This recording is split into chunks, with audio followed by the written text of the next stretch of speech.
I chose financially feasible education, graduating debt-free over dreams.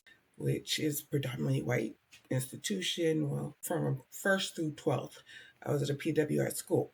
So what happened was a different world came out. Now, I always thought I was going to college, but when a different world came out, it was like pressed in my brain that I wanted to go to HBCU school.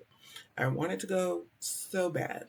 So it was an organization, or the longest standing busing system is in Boston, right? And we're bused to inner city kids are bused to suburban schools for a better education. Long standing. It's been since the late 60s that this existed. So some of the alumni came to talk to us that went to HBC schools. And this guy explained it. He was like, yes, it seems nice to go to a HBC, but it's very expensive. And if you don't have the money, I would go to a PWI, because if you're at an HBC school, you all have the same reasons around. So the reason you don't have any money to get through this school. Whereas if you go to a PWI, they're more apt to give you the money for financial aid, which is funny because I found that to be true.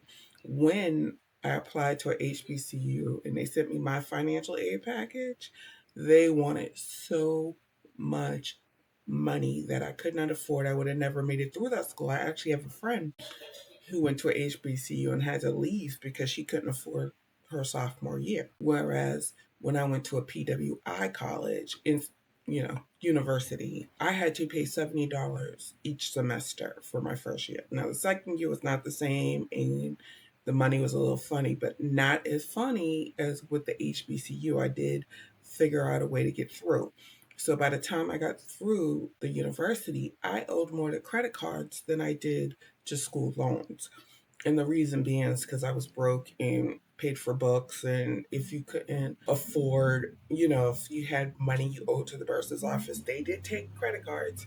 So I did what I had to do and I got through. Presently, I am school loan free. For the past 20 years, I paid them off a long time ago. But I probably would still be paying them if I went to a HBCU. Not to say I wouldn't have loved to have gone. It was just not in the cards for me financially. If this resonated, support our journey with a coffee. The link is in my bio.